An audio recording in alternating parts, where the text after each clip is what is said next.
Kia ora mai tātou, ko wakarongo mai nei ki tō tātou waanga nei o te Rongomau. Nō reira ka timata mātou i karakia kia wakawāte ai tā tātou kōrero te pō. Nō reira kia koutou i wakarongo mai nei tēnā koutou, a tēnā koutou, a tēnā tātou katoa. Tuia i runga, tuia i raro, tuia te ere tāngata i a nuku ārangi. Kia ora ea te kura, e kura nui, e kura roa, e kura takatū mai i a rongo taketake. Ka rongo te pō, ka rongo te ao, tau mai te mauri. Ka eke i o mai te Rongomau. Kia eke mai i o mai nei te Rongomau wenua. Whakatupu ānuku, whakatupu ārangi, whakatupu ki te tini o rongo. Kia uua nā whakatupuranga, e rau pā no rongo, e rau i no rongo. Ka waka eke te aukai kia tīna, ka waka Tīna. te aukai kia ururora, kia tau mai te Rongomau. Au mi e, ui e, taiki. Taiki. Ai rā, ka nui te mi mai o a kia koutou katoa. Ko te paku mi tēnei kia koutou, i āpai nei a mātou i tēnei wā. Ko te mea tuatai ai mi ki nā iwi o Taranaki, kia koutou rā, i wakatau mai tēnei wāanga ko te Whakapiki Wairua. Nō reira kia koutou, nā iwi kāinga o te maunga tito ea o nā ka ui maunga. Tēnā koutou, a tēnā koutou, a tēnā tātou katoa. Ki te kore mako o Taranaki, nā koutou, i pā mai tēnei karanga kia mātou ki te aramai, a tēnā koutou mō tēnei waanga pai, e waanga oranga o ki, mō te unga e wakarongo mai nei. Nō reira kia koutou, te kore mako, tēnā koutou, a tēnā koutou, a tēnā koutou katoa. Ko ai tēnei uri e kōrero ana, ko he uri a au no Taranaki tūturu, engari e uri tēnei no Ngāti Tamarango, no Ngāti Aumia, kai ori mo piko tērā. Tai atu tēnei ki te o tōku nei kuia e uri tēnei oki no Ngāti Aupoto, ara e uri tēnei no pare aka no te paipai o te raukura. Ko Sharlene Maoate-Davis a au, engari e noho ana a au, kei raro i te maru o kāpiti motu ki reira, nā iwi e toru mai te o tōku nei pāpā. Nō reira, kia koutou, ka huri tēnei ki te reo hoko prawa, ka huri oki ki nā mei, no nā waene e noo kei te kāinga nei. Nō reira ka uri au. So just wanted to say a big hello, kia ora to everybody watching. We're all really nervous. I'm just going to kind of put it out there. We're a bit nervous because this is our first little show together. And we're hoping that you have come along tonight to relax inside your lounge or wherever you're listening from, to share with us, because we've all made ourselves a rongoa tea, and we're going to have a bit of a kōrero about rongoa tonight. But before we do that, I'm going to hand it over, and I'm going to offer this space and this time to my tuaine, to my tuakana, to introduce themselves and to just lay down their pepe out their kōrero, timatanga kia koutou katoa. Nō reira, ka uri ki a koe Shell. Kia ora mai tātou, nā mihi aroha kia koutou. Aio ki te nuku, aio ki te rangi, ko te kawa ora tihei mauri ora. Ko ai au, ko Taranaki te maunga, e tū mai nei, ko wai tōtara te awa, ko nukumaru te whenua, ko nā rauru ki tahi, rātou ko nā ruahine, Ngāti Ruanui, nā iwi, ko tauranga ika te marae. Ko Rangi Wakata, Kitchener Phillips, rawa ko Parihau Nuku, oku mātua tūpuna. Ko Olive Bullock, Ni Phillips, tōku kuia. Ko Ron Bullock, tōku kurawa. Ko Andreas Yavasis, rawa ko Christine Bullock, oku mātua. Ko Rochelle, sorry, aroha mai Rochelle Bullock, taku ingoa. ko Aria, tōna ingoa, ko taku mokopuna. E mokopuna au o koro Ruapehu, matua te mana, o te awa tupuna o Wanganui, ko Aotearoa Nui a Paparangi te iwi, ko Ruaka te apu. He kai tohu ora o te wari rongoa o te kōpere. Tihei mauri ora, nō reira, tēnā koutou, tēnā koutou, tēnā koutou katoa. Aroha mai, that was such a mouthful, and I'm really dry, so I'm having our wairako tonight. This is my mokopuna aria, and no mai, haere mai. Kia ora, Ariana.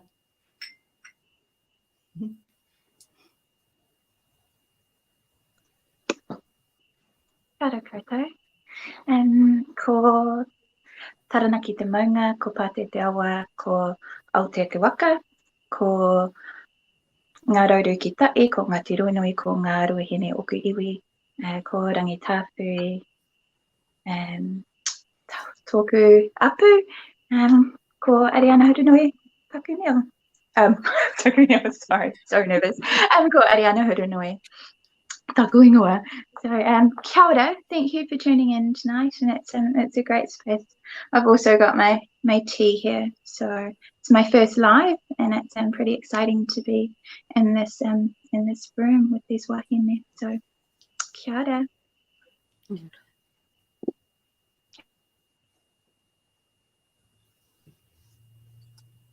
Kia ora koutou.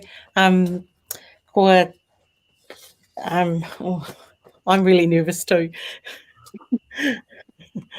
Ko Taranaki te maunga, ko Waiawa te awa, ko Taranaki tūturu te iwi, ko Ngāti Tūhekerangi rawa ko Ngāti Kahumate ngā hapu, ko Orimu Piko rawa ko Te Pōtaka ngā marae.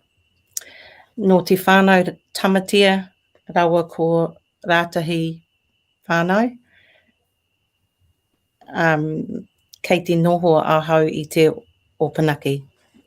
So, ko Kerry Walsh, taku ingoa. I'm really nervous, as you can tell. It's great to be here. Lovely to connect back to this this kaupapa, and amazing to be in this environment with these beautiful wahine. So, really looking forward to what tonight brings. So, enjoy. Kia ora. Kia ora koutou te whānau, hurunui tō tātou koroheke maunga e Taranaki. Ko te awa me Taranaki tūturu oku iwi, ko te upokomutu tōku hapu I Parihaka. Ko kei manga kauete ki te korangi tōku papakainga kei roto I te poho o Otaraua. E no o ana au ki Waitara, ko ka uranga Bailey angi au. So I'm very grateful to be here too. Thank you. Kia ora mai tātou, mena I ki nā mātua tūpuna, kei tō taha I tēnei wā. Nō reira kia koutou ki nā tini apu, nā tini, nā iwi o hurirauna te maunga, tēnā koutou, tēnā koutou, tēnā tātou katoa. I just wanted to offer this opportunity to share a little bit about what's coming up so that you can either kind of decide whether or not now's the time to go and get your cup of tea, or whether you're going to stay peeled to the screen to listen to the program for this evening. We are only here for an hour, so just know that's the time frame we've allocated for tonight. And there are some little kind of bit of housekeeping before we get into the kaupapa kōrero. So just so that you know, we're not running tonight's session as a consult. So just so that you know, we've got a number of questions that we've prepared, and we're going to share as much as we can and jam-pack the hour with some delicious stories and some tips and some approaches to rongoa that we think are going to be useful over this period of the rāui and this period of sitting in no'o aumaru. So that's been prevalent in our mind in terms of how can we best reach out to whānau, to support them, to ahui them, to uplift them during this period of being in no'o aumaru. And so one of the best ways to do that, we thought, was to share what we're doing from a rongoa perspective and to bring that to the forefront. Because we know you are obviously, hopefully, being supported around the mountain by the various iwi. Hope that you're reaching out and if you're needing support or services of any kind, that you're doing that for yourselves. But tonight's focus is really about how you can look at what's within you, look at your whakapapa, look at the whakapapa, the lineage that you come from, think about the practices that you've already got and start to implement that during this period of no'o aumaru. So just a little, that was just a little disclaimer that we're not doing live consults tonight, but we are very much about sharing our understanding of rongoa with you. So we've called this segment Te Rongomau. And so Te Rongomau is, not a new narrative to us of Taranaki maunga, but for us, in terms of why we've chosen that as a theme or a kaupapa ake for this segment, it's more around a state of being, right? And a way of living. So Rongomau isn't just about thinking about our connection to rongo and our atua of peace, because we know that's, in terms of the practice of Rongomau, rongo is present. And so if we think about that, it has a wider view of it, it has a wider presence of it. And so to be in a state of balance, of peace, of equilibrium, and you know whose words these are Matua Te Urangi's words. To actually live in that way is kind of the ideal. And so for us, the way in which we practice rongoa is very much about upholding those practices, upholding those teachings, those kawa and those tikanga that have passed down to us from our mātua tūpuna, to uphold this as a way of living and as a way of being. So tonight we're going to have that kind of a conversation, and we're going to share whānau kōrero, and we're going to be talking a lot about self-healing, self-management, and that's, for us, the best way to espouse your tino rangatiratanga. It's the way that you uphold and make decisions for you and your whānau. Because let's be honest, you are the O in whānau. Okay, if you aren't right, then it's gonna impact others. Living in your space, living in and around you. So we want you to be the best you can be. So that's really for us in terms of healing, ko tēnei te āhuatanga o te Rongomau, a kai roto i a koe. Kai roto i a koe tō ake mana, tō ake tapu, tō aku wairua, tō ake Māori. So koina te āhuatanga o tēnei ko te Rongomau. Okay. So that was all the front end, right? We've laid it all out. Now let's get into let's get into the guts of our combo. So tonight's first question, and I'd like, in people that are listening to this program, for you to also be thinking about the stories that are being shared, and if it brings up someone special or something that you remember from a time long ago, then please take note of those things, because that's really why we're sharing these kōrero, because you already have a rich library from your whakapapa to draw from. And so all we're really trying to do is to ari that up and to ensure that you can take the kōrero that we're giving, but actually think of it in your own context, in your own way. So let's go, whānau. Are we ready? So the first question, okay, for our little round, and like I said, we're all sitting there having a cup of tea, having a kōrero, is about your understanding and your experience of rongoa. So I'm going to tag you in, Shell, and kai a koe te wā. What's your understanding and your experience of rongoa? Okay. So for me, so as a mokopono of Olive, I didn't really get a choice. She lived and breathed rongoa, and to be honest, I didn't know that there was a world that didn't include rongoa, growing up. She would have, we lived by the ocean, and she was brought up on Ohawi Beach. She was born in Okaiowa, and she loved kaimoana. So kaimoana was probably the first love, of rongoa, and she used to take me down and the rest of the whakapuna and her kids, and the running joke in our family was, other people were in the 70s, they all had these nice little cucumber sandwiches and cake, and they would go down to the beach, and we would go down with a knife and a sack, and that's how we grew up. And at the time when I was really little, we were down in Island Bay, and it was freezing, the Cook Straits there, and Nan would have me in the rock pool, and I'd be standing by the side shivering and crying, and she would be in there in these tiny little shorts and getting whatever kaimoana she could get. There was back in those days, there was kina and paua galore, and she used to get the kelp and hang it. So we were townies back then, and she would have the kelp hanging from the front porch, and the boys would come down from Taranaki, and she used to share with her sister, her tuakana Auntie Connie, who was still living in Ohawi, and so they used to share kaimoana resources, and so with that came the rongoa. So the first rongoa for me was the ocean, was the moana.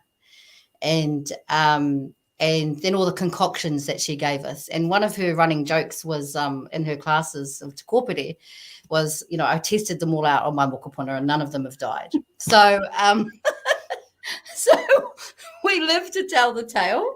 And this is my mokopuna. And we use the same rongoa. We used the same rongoa that Nan's always taught us, and along the way learnt other things. And the other thing with rongoa is that Nan was really particular about, it wasn't just one thing. It was, to wakarongo was to engage all of your senses. And it's about how we feel and smells and sounds and texture and beauty, and she really normalized it. Rongoa is for everyone, and her vision was to see it in all the homes back, with the whānau, led by whānau, that our nannies and our mothers are our first healers, and that they lead, the role in rongoa. So, yeah, I guess that's enough for me for now. Fantastic. Ariana?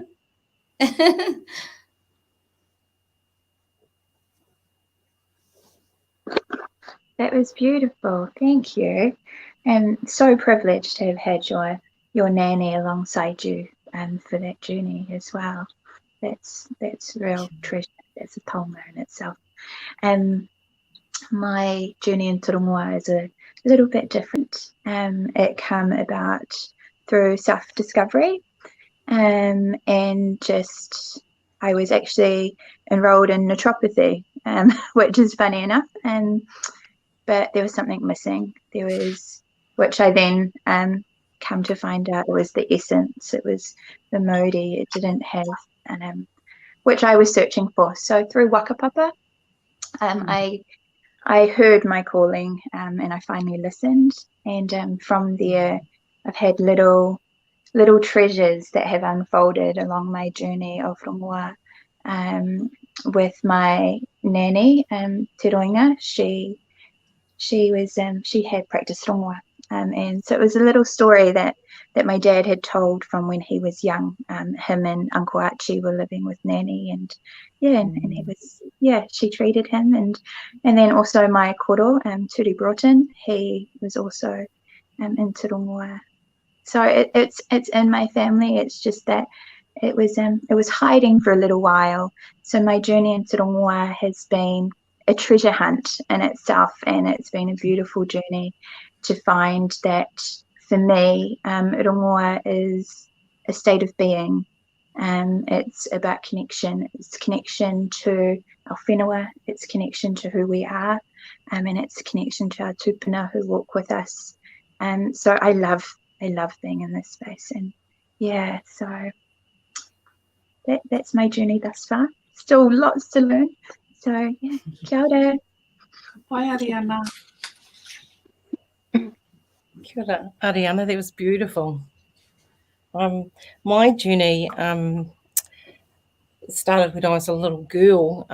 My nanny had taken me down to the awa to clear some dreams that were happening, and that was my first experience of it, really. And she took me down to the Waiawa River, and I remember her doing karakia and then washing the water over me, and the dream stopped. And it wasn't until later in life that I learned what that dream was, and it was just beautiful.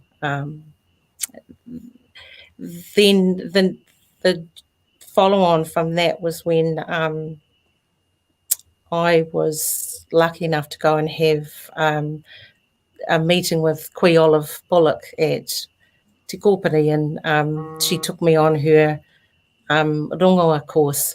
And whenever people ask me about what Rongoa is, and I say it's the traditional Māori medicine, and then they'll go, oh, okay. And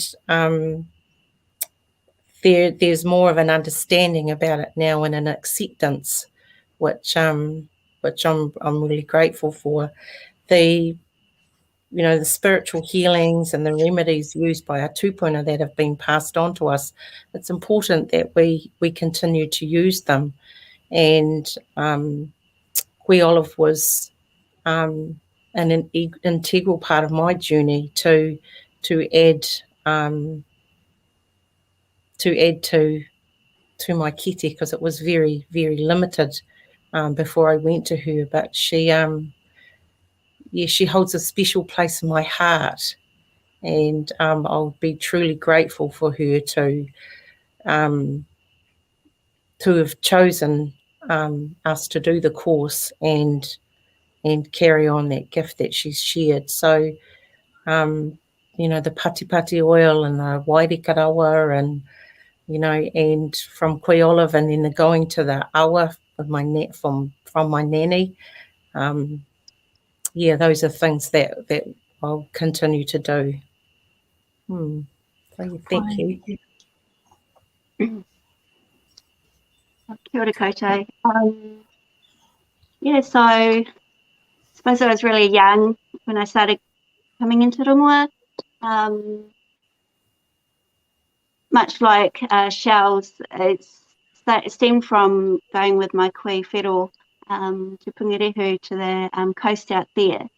And at the time, she'd take us to this beach, and at wash time, she'd be boiling water over the open fire, and that'd be, she'd wash us down after all day at the beach, ambling the rocks, and and at the time also we'd go to visit my great grandmother, Koe Titi, and so Rongoa for me there was through sound and music. Koe Titi actually taught me a small tapping song on the guitar, but I would have only been about 7. It's quite cool, and I still remember it to this day. And therein lies the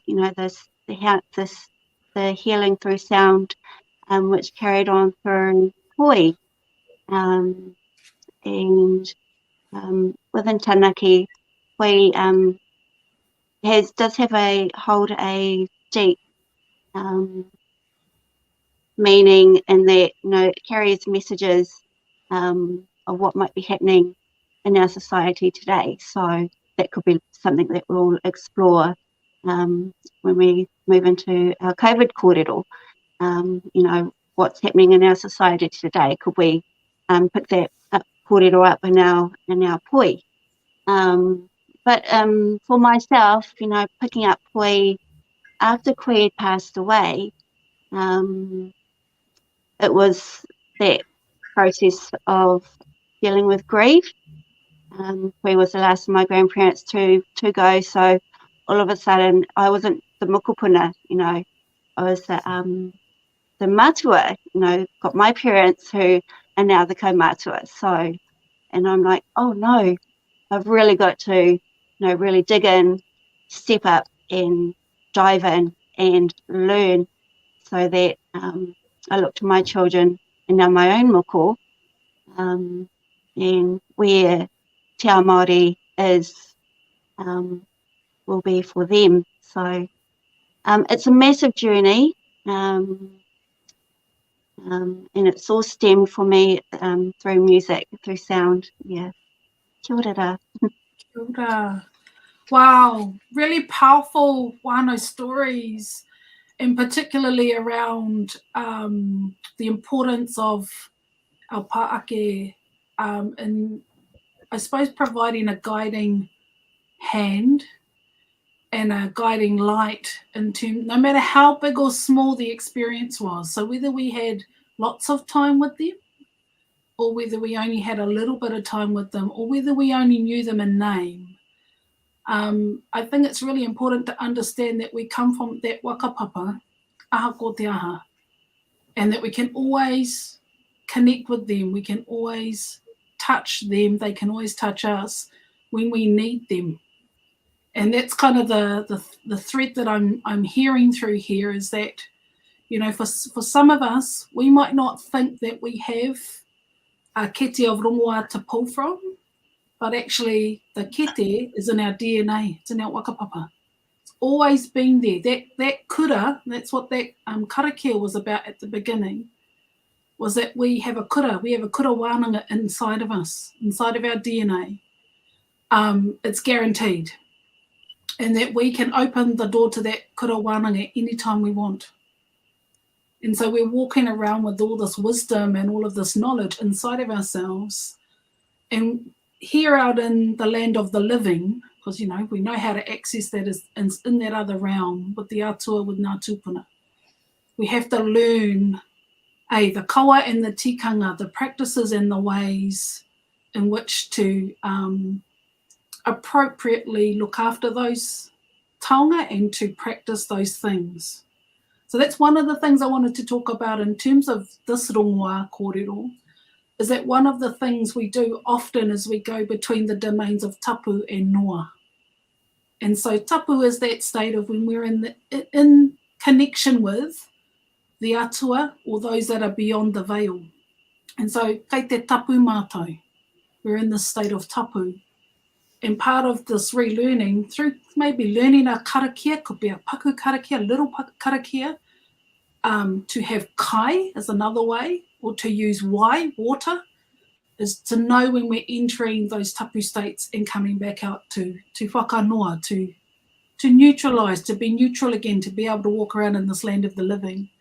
So part of that is that we've just talked about some of our beautiful tupuna who are no longer here with us, but they're with us, our wairua, in spirit. Yeah.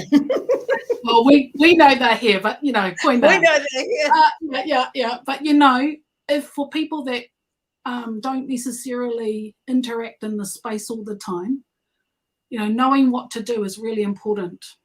And so you go back into your whānau, tikanga, and you ask those that are around you, what do I do in this circumstance? Can you help me? Do you know somebody? Those are some of the kind of things, you know, if something's going on in your house, you don't quite know what's going on and you need somebody to support you to work that out.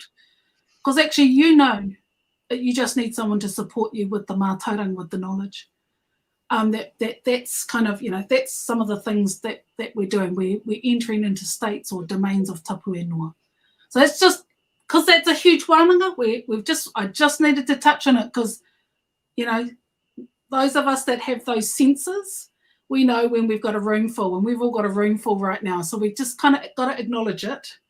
And that, you know, you have to kind of manage those practices. That's part of this, the gift of rongoa, is this gift of your senses. And one of your senses is intuition. One of your senses is to connect our wairua. It's what our tupuna guaranteed to us. So just wanted to mihi to all those that were mentioned tonight, and I'm sure all of you's listening to this kōrero. You now are thinking of loved ones in your life. And, you know, the key that I heard also was to cherish the moments that you get. And the mātauranga or the wisdom that's passed on to you. And so you might not get it now, but sometime down the road, you might get it. And that mokopuna, like Shell's mokopuna sitting there, might ask the question, and then that prompts the answer of that experience you had with your nan or your koro, your auntie or uncle, whoever. So just know these are all building in your rauimi, your kete rauimi, so that you can use this in your daily life. So nā reira kia koutou, nā mihi kia koutou. Hey, Kahurangi, what are you drinking? I just want to ask. What's in your cup? I'm drinking tatara moa. I prepared that to help calm the nerves and ease the anxiety going on before we went live. So I hope I don't knock myself out. It's a mild sedative, which is why I say that. So it's quite a light blend. I've got just 2 leaves in a pot of tea, like teapot. So Awesome. And that's beautiful sharing, because that is the thing. It's really good when but if we're talking about wairākau rongoarākau, there's a whole big kind of practice that's connected to it. That's why we're not doing that kind of teaching on here. We're just sharing a cup of tea. The reality is, you know, you have to have big, huge relationships with those plants, with the nut area around you, with the whakapapa of those plants before you can even start to do the mahi. So we just wanted to say to you that, yeah, that's why this isn't a consult kind of a process, because this is a whole kura wānanga. You know, if you want to learn about one plant, there's so much to learn about it. And that's how the to'unga that taught me, that's how she taught us. We were not allowed to move on to another plant until we learned and had a strong connection, a wairua connection with that rākau. And so that meant you have to go out, you have to go and sit in the space, in the domain of that rākau. You have to know what the seeds look like, what it looks like when it grows, what happens when it doesn't grow, what are you learning about the environment, all of those things. Koina te kura wānanga. So thanks for bringing tātara moa into our little cup of tea circle tonight, Kahurangi, nā mihi kia koe. Okay, so we're going to move into question 2. So this is about a no haumaru question. So kia ora Pounamu. Sorry, I just got to do mihi. Hey Pounamu, nā mihi kia koe. Hey, watch out, girl. You might be on here next. So yeah, good. Okay, question 2. During no aumaru, can you share with the whānau, all about whānau listening, a rongoa practice or ma'i that you've been doing through this period to uplift the wairua of you and your whānau? So what have you been doing, whānau? We know you haven't just been sitting at home, so share some things. Share what you've been doing with your whānau. Yeah, so unlike last time, we had a few days warning, you know, right? And then I was actually in the middle of doing a miri here. This is my wari here, my wari Rongomau. I was right in the middle of doing a miri, and then my dad called and my son called and my daughter called, and I was like, you know, I was on mute, and I thought, oh, something's going on. I'm sorry, you know. And I said, I better find out what's going on. And they said, oh, we're going into lockdown now, like we're going in tonight. And so it was like, oh, right, okay. So we went home, and it was only going to be 3 days. So for 3 days, we kind of, you know, lazed around and caught up with some sleep, and the kids were just sleeping in, and we ate a lot, and then it was announced that it was going to be longer. And then, you know, could feel the puku getting bigger, and it was getting lazier, and then, you know, a little bit of anxiety set in as well, like a little bit of anxiety, sort of, you know, the fear of what was happening to other people, feeling the worry and the concern for people out there, feeling aroha for those who have contracted the virus, and for those in hospital, and And for our old people, for our kaumātua who were sort of stuck on their own and frightened. So I could feel this sort of anxiety and fear sort of going out. And so for me, it was about bringing in the mauri tau. So just settling myself and dragging the mokoponas out. The other moko is at home, and we're lucky. We live right by the awa. We can see the moana, and we live on a big hill. And so I thought, okay, we're going to start foraging. You know, we'll go for a hikoi, we'll go for a walk, and we'll just walk around our hill, and we'll get to know our own whenua. And we'll the mokos didn't know that I was doing that. But so when we're going on our walk, I was like, oh, check this out, check that out. Oh, what's that one? Just having a good look around. And so the first walk, I let them just walk freely and have some fun. And then on the second walk, I thought we're going to actually go foraging. So I took, my bag, and I took some scissors and took a couple of bags, and so I was, started foraging and getting things. And I'll talk about that. I've got some examples later for what the whānau can use. And I learned that if you ever want your mokos to run, all you need to do is forage in public, and they'll run as fast as they can away from you. Just, my mokos were like dragging their feet, but as soon as I started cutting things off the side of the road, they were off. They were off up the hill, and they were like, "Oh, Nan, what are you doing?" Moko, she's, and then I could see, oh my gosh, I'm doing to my moko what my nanny did to me, and you get that whole realization. Oh my gosh, I'm turning into my nan. And nice. Anyway, but that actually kept us occupied, and because as you know, Shar, like I don't do lives, and I don't do videos, and I'm a hermit crab. Everyone knows where to find me, and but I thought it was about time, and so from there I started just posting some ideas, what to use, what to find in your garden and your marakai, and just the area. So when we talk about some of that Rongoa, I'll come back and talk about that. But I just thought, just getting out in the fresh air and forage in your cupboard. I'm going to show you some things after this kōrero about foraging in your cupboard for what you can use too to lift the mauri. So, awesome. Nā me iki a koutou te wana ki ngā mokopuna. Kia ora koutou. Okay, Ari. Oh, you're on mute, honey. Just checking what the pātai was again. You want the pātai? What have you been? What more practice have you been doing to uplift the wairua for you and your whānau? I think this time around, going into lockdown, it's been really important to lay boundaries.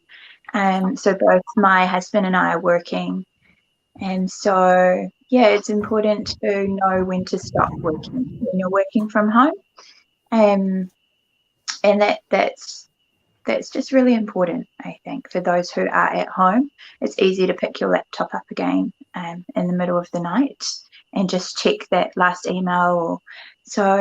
Boundaries are important. So that's something that we've been quite strong on this time.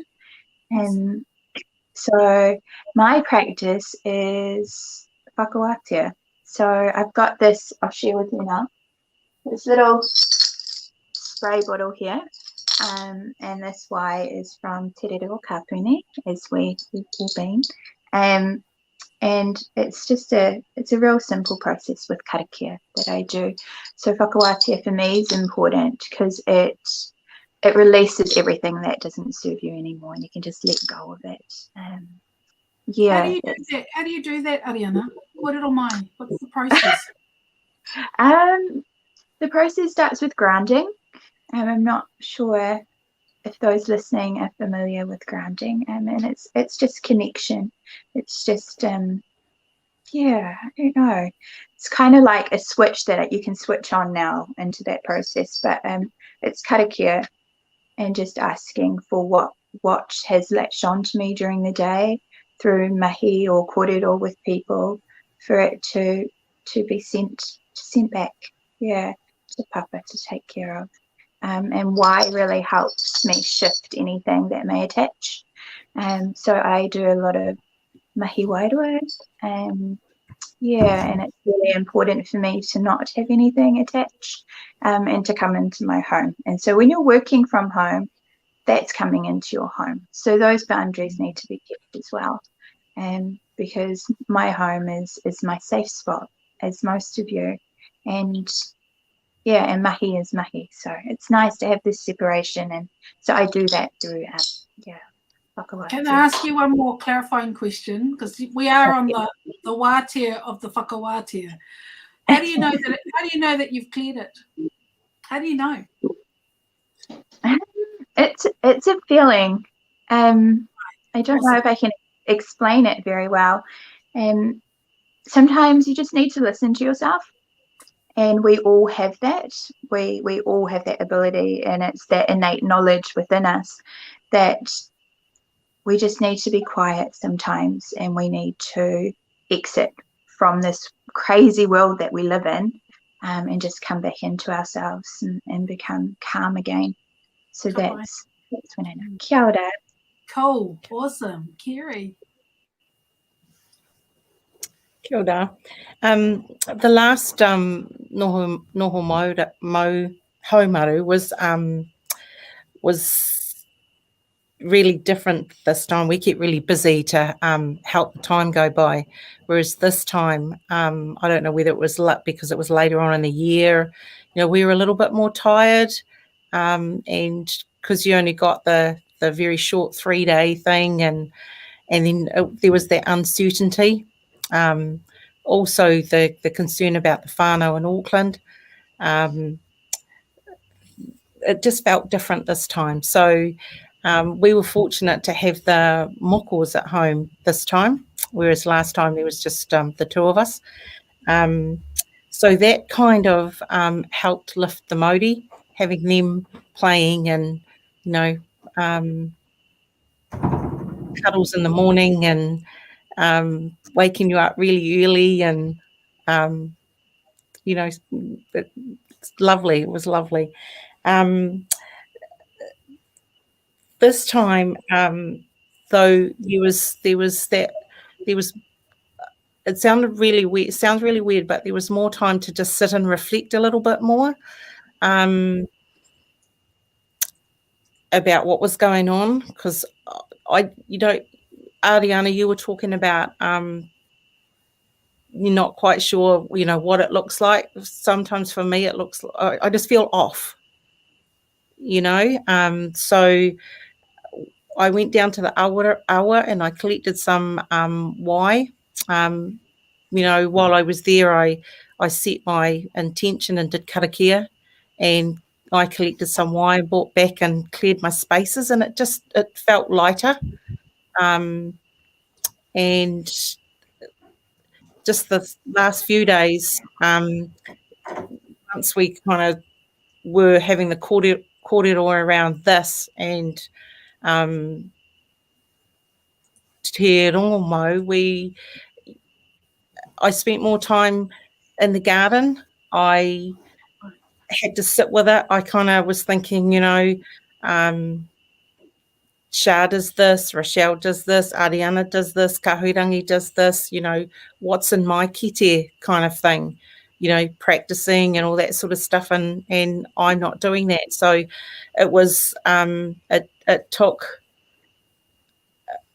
it gave me or made me take some space to just be and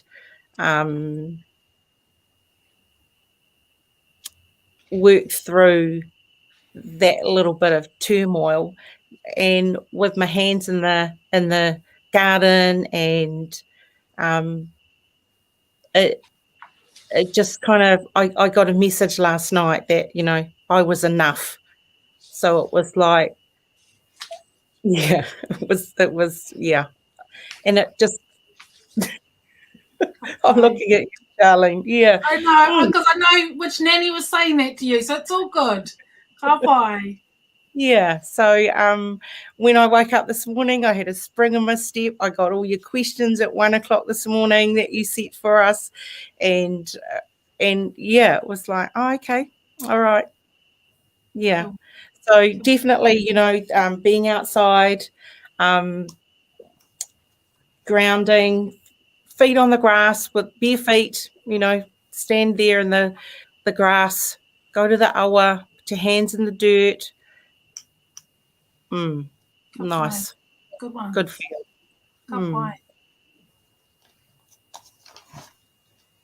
Kahurangi. Yeah, so my practices during the lockdown. I'm really lucky. I've got a small ngahere straight across the street from me, and obviously with our dog, she's loving having everybody home during lockdown. You know, she gets walked, you know, 3 times more in one day. So she'll get to go to the ngahere, and that's where I get to do a lot of just releasing, I suppose, you know, any worries, any anxieties, or whatever, you know, might be coming up through the day. It's just really good to get out and go for a walk. And also on the other side of my whare, I get to go to the awa and walk to the beach. So, you know, it's yeah, getting my feet to the sand. And again, like how the others have mentioned, you know, about that needing to ground, and just be in the space of just clearing your energy, I suppose. I found that at the beach and through the ngahere. And one thing that I do share with my daughter, you know, doing kura kāinga, you know, home school at home, it's, you know, we have a few interesting sessions, but one of them has been, you know, to just prepare some oils for her to that she can do. So we'd managed to save some orange skins that we'd you know, that we've throughout lockdown, because she loves oranges, and so we've put that into some oil, Nice. and she'll use that eventually. So yeah, that's me. Awesome. So, I mean, what's beautiful about that? These are our real stories. This isn't, and this is what we were talking about in terms of Te Rongomau being a state of being and a state of living. That Rongoa was our norm. It was our daily norm. It wasn't something that you had to go to a tertiary institution to go and get a qualification for. It was something that was handed down. So those are some of the things you're learning that was handed down inside your whānau. And let's be honest, we've all had things handed down, whether it was going down to the beach when you had a haki to wash your leg and to have karakia and to do that down there, or whether it's to grab the cobweb to bind up, you know, the cut in your finger, or to go into the garden and get the kupa and put that on the scrape to stop the bleeding. You might not have known what those were, but in actual fact, those were all rongoa from your whānau kite. And so if you ask enough, because this is the thing, we're just not having these conversations, right? Like going down, like my dad, he was the man with fishing, okay, and going to the river or going out into Te Rawatarani. And so he was the man around that. And so, you know, we obviously, all princesses in my whānau, just waited with a knife and fork to receive the kai. But, you know, he had the mātauranga to do with the tides and the maramataka, and I never knew how important that was until he was no longer here. And so those are the things that I've picked up since he's been gone. And, you know, now I get a different kind of a lesson taught to me that isn't the same as him being here. But I'm thinking about those as you talk, in terms of how sometimes we don't think, or we don't believe we've got it. But in actual fact, I remember, you know, Koro Te Uirangi, you know, one of his kōrero about rongo and rongoa, his conversation was kōrero about rongoa is that rongoa is us fulfilling the potentiality of rongo. And so we are the potentiality of rongo. It comes through our whakapapa. There's no other way around it. And so it is our birthright, it is our norm, it is our way of being. So, you know, that's one of the celebrations I want to kind of make, and the lid I want to take off, that it's yours by right of your whakapapa. And that we have to work through a process of all of these other stories we were told or we were being raised by another culture, that we're not enough. But actually, when we go back into our whānau homes, back into our whakapapa, back into what we've been instilled over our lives, we've got more than enough, we're rich. So I just wanted to kind of acknowledge all those stories of what we've been doing in our homes, because we do have answers. We just have to believe. Okay, I'm conscious of the time, whānau, so I'm just going to lay out our next question, our final question for the evening. I hope people are hanging in there. And that is around this week that's coming. So we've talked, we kind of wanted to preview the week that's coming, and like I've said, I'm a big practicer of the maramataka. So in my rongoa practice, I live by the maramataka. It's taught me lots, not only about when to do things, but particularly it's taught me around the energy cycles of that time. So my practice of the maramataka, my local maramataka, is very much about energy management, and I'll talk a little bit about that at the end. But we wanted to kind of forward proof it, because it's always important to think about what else could I be doing this week. So even though we may be in no aumaru, we're staying home, we're looking after our whakapapa, there could be some new things or some things that you've already got around you that you could be doing for you and your whānau, to start to kind of uplift your mauri, but also to practice rongoa under the whakaruru hau of your house, of your home. So here's the question, Shell, because you're next. I knew she'd just gone and got herself already. Looking over the coming week, what's the one rongoa practice that you could share without whānau to support their health and well-being over the coming week? Kōrero mai. Okay.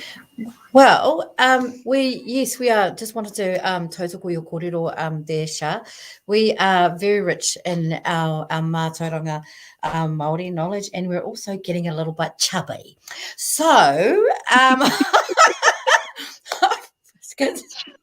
speak for myself, of course.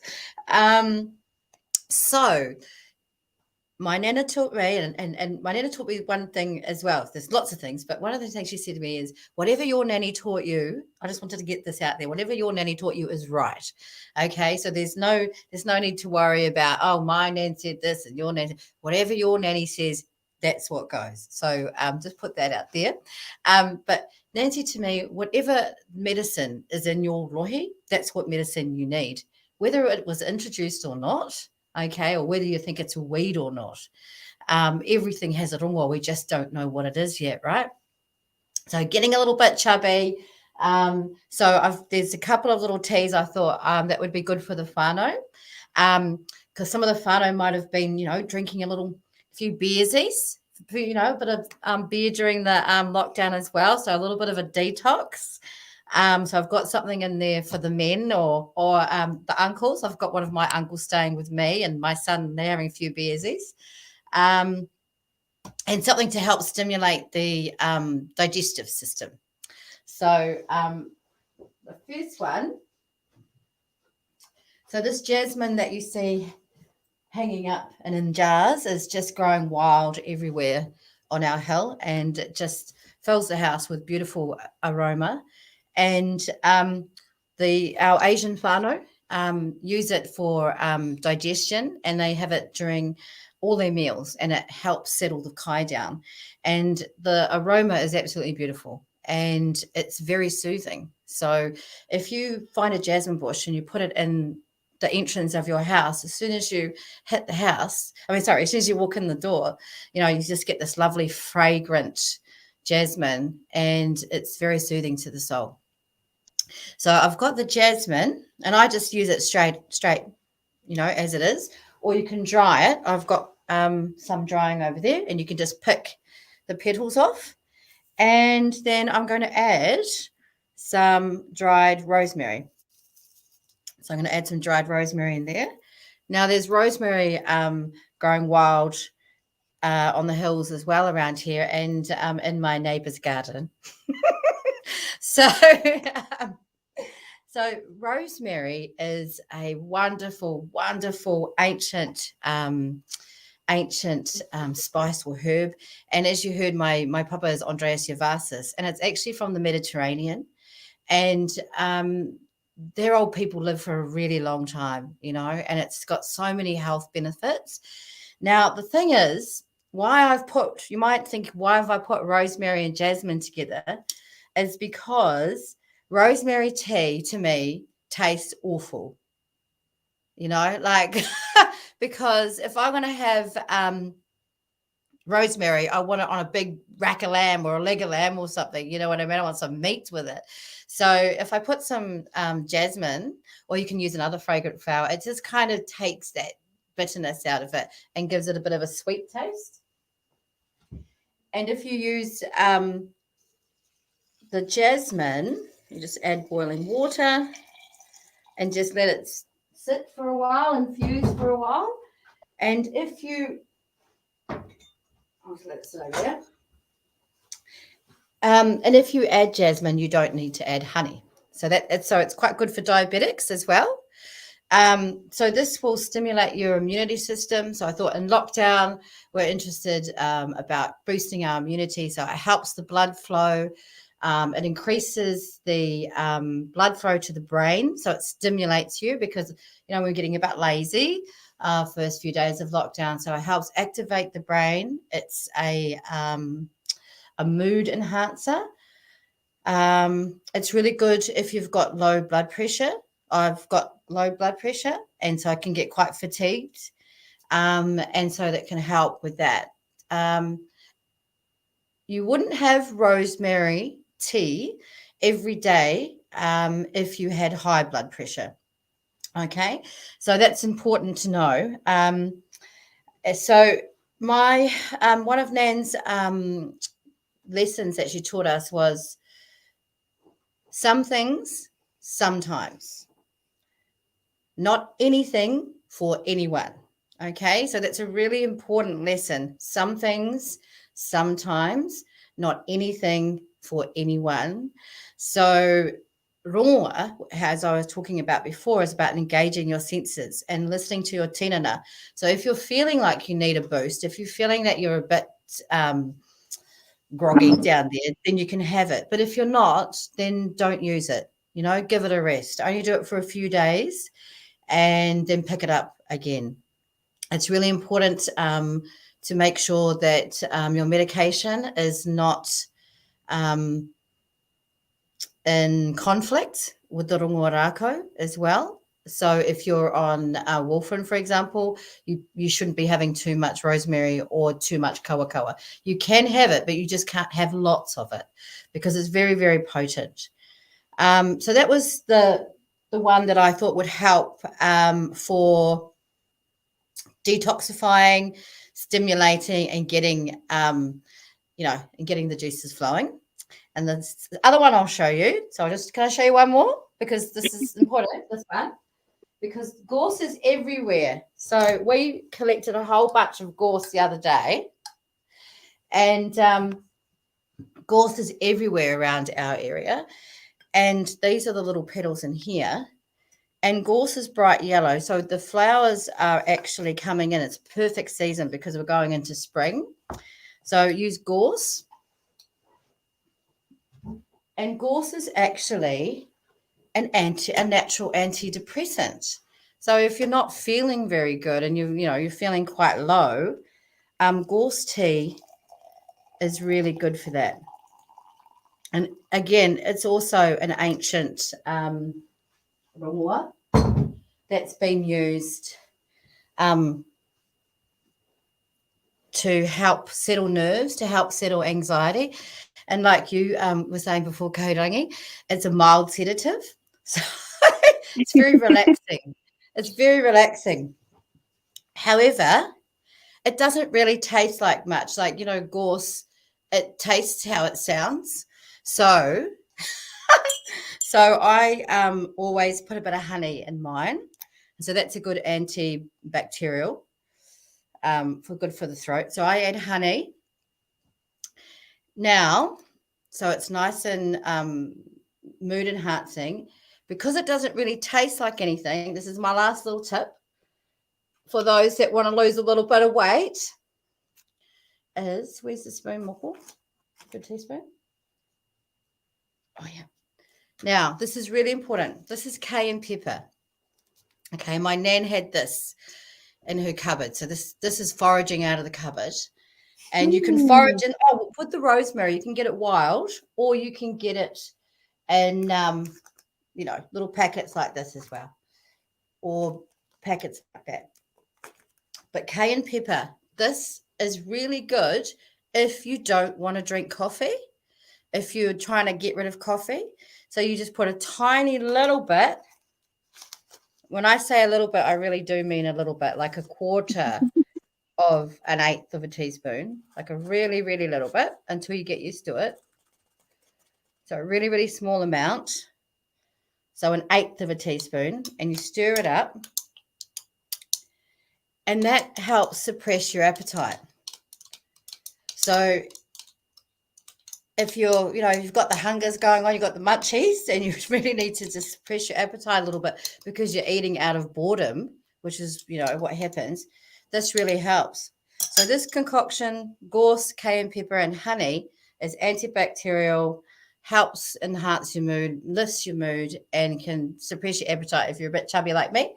And the jasmine tea and the rosemary helps stimulate your digestion. So that's my top tips for this week. Can I just say one thing, Shell? In terms of when you're making your rongoa, being in a good space is important, like being in the zone, not doing it with all sorts of other things going on. Can you just have a little kōrero about that, just in terms of prep? Okay, so when I'm collecting rongoa, so I've got a which I can share on our little feed. I've got a really like Ariana was saying, you just get into the zone, and a very simple karakia that just engages my thought and starts the process. But if you've got moko around you, I always get them involved in the process because that helps raise the vibration of your energy, raise the vibration of the rongoa rākau. If you're having a bit of a raru with someone, or your partner or your tāne is driving you crazy, remove yourself from that situation. It's mauri is real, and that mauri goes into the rongoa. So you need to be in a good space. At the same time, foraging and going out there and discovering puts you in a good space. So go for a walk, get the blood flowing, get the oxygen happening, and discover and just enjoy discovering your own world. Because honestly, Shao, I didn't realize until this lockdown how much was just in my area. Awesome. And lockdown forces you to do that. It forces you to go inside, and it forces you to discover what's here. So, yeah. Perfect. Shoulder. Thank you. Ngā mihi kia koe. Ariana. Kia ora, that was awesome. I learned a thing or two, so thanks, Shah. I just want to share what's in my tea first.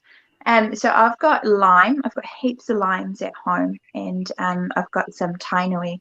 So for me, that's really uplifting, and it's been a big week at Mahi, so it's really nice to sit here. And I think I've nearly drank all the pot by myself, so I might be up for a little bit tonight, but it's delicious. So this week, the rongoa I'd like to share with you would be gratitude.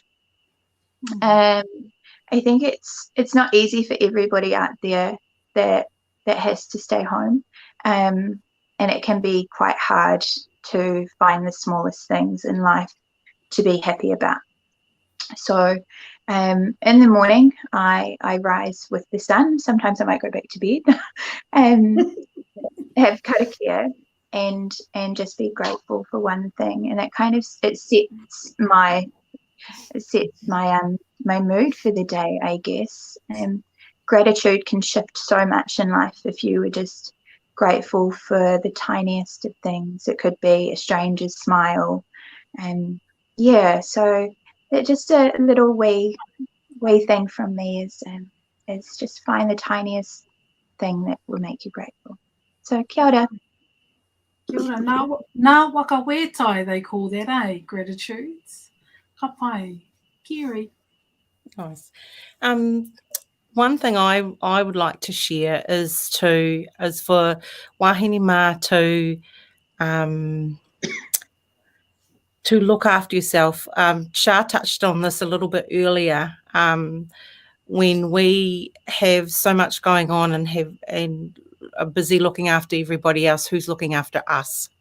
So one thing I would like to share with you is to maybe find a space by yourself to sit down and find out what you need right now.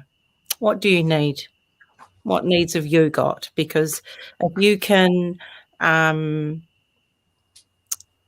look after yourself first, then you will be able to fill up your kete and your mauri, and then you will be able to help other people because you're energized. So, it could be grounding, again, going to the awa, going to the wai, and I'm going to try it too. Ka pai. Awesome. Yeah. Kahurangi. Yeah. So in another lifetime, I used to be a yoga teacher. Yeah. So I'm just going to touch briefly on how we're on our devices a lot of the time through the day. So the natural pose that we'll be in is hunched over like this, scrolling through our devices. So our head and our neck are going to start feeling really heavy. So when we do need to start reconnecting our body with our senses, the first thing we want to do is to start rolling our shoulders up and back and just feeling those shoulder blades come back and start to draw in connection there. And then as you keep rolling through, bring in your breath here. So when you're rolling up, you're breathing in. And when you're rolling down, you're breathing out. And then you look to bringing the head back on top of the shoulders, so it's not pulling the weight off the top of your spine. So you're all feeling all uplifted. So yeah, that's my little practice for you. Rawe. It's so in line with kind of where we're gonna end tonight. So I just want to give a bit of a read forward around what's coming up this week in terms of maramataka for us, so that we can prep ahead. I agree with all the kōrero around, we can be walking actively around our neighbourhoods. We can now be incorporating things like looking around, seeing what's in our neighbourhood. And one of those tips of when you're observing or going to have a look in your neighbourhood, don't harvest anything you don't know what it is, because it's really important. Take the photo, put it up on a page going, what's this? Do your research before you pick anything. It's kind of number one rule.